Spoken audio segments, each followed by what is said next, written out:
Before that, Jennifer Carroll McNeill, Minister for European Affairs and Defence, is with us. Jennifer, your hopes for the output of this meeting, what do you want it to achieve?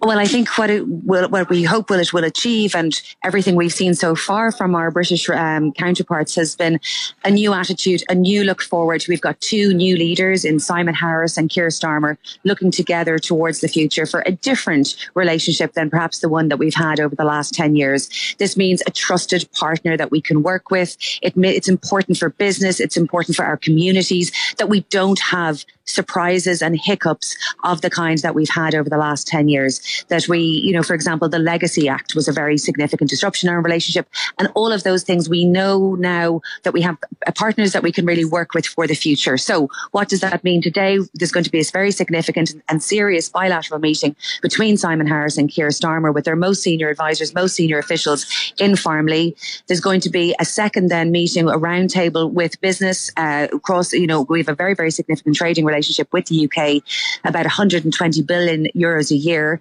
So it's very important that the business community is listened to and heard about their experience over the last period, but much more importantly, what to look for the future. And of course, we have such important people-to-people relationships between Ireland and the UK, and the dynamic between political leaders and the trusted relationship between us is very important. It means an awful lot for Northern Ireland, for the fact that there's a programme for government there now agreed. We have North-South ministerial councils working.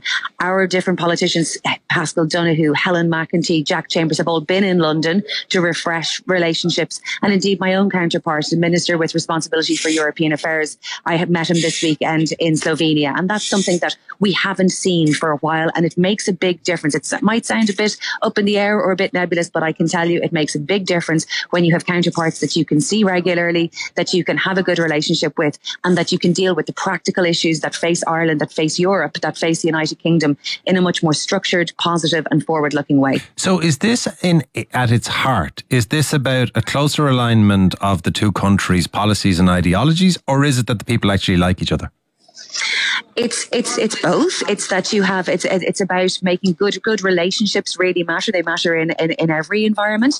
They matter in politics. They matter in international relations as well, because what you're always doing is dealing with somebody who wants positive outcomes with you, and that you can pick up the phone and resolve practical issues quickly. That's important for agriculture. That's important for business. It's not just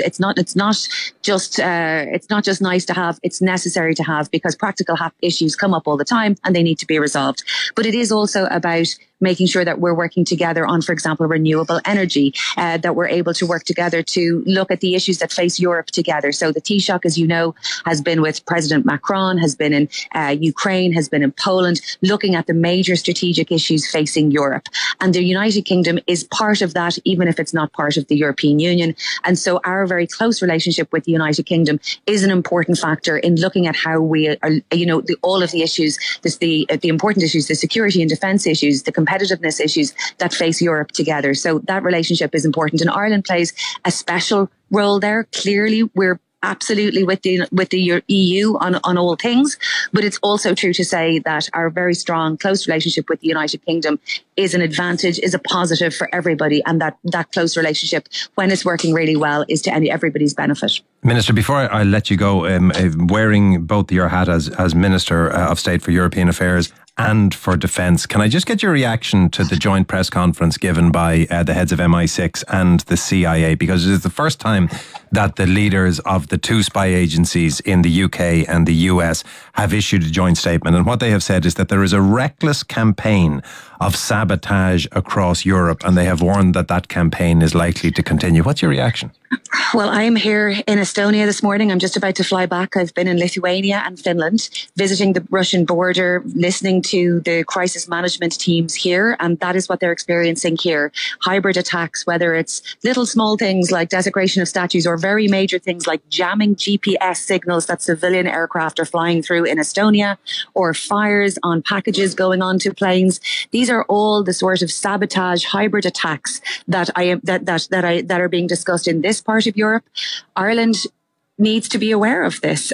People in Ireland need to be aware of this. We are an island, but as I was with the cyber defence team, actually an Irish commandant from our own defence forces working here in Estonia in a cooperative EU and NATO cyber defence strategy base, identifying to me that Ireland might be a physical island, but nobody is an island when it comes to hybrid attacks. Nobody is an island when it comes to cyberspace. And we have to think about our hospitals. We have to think about our schools.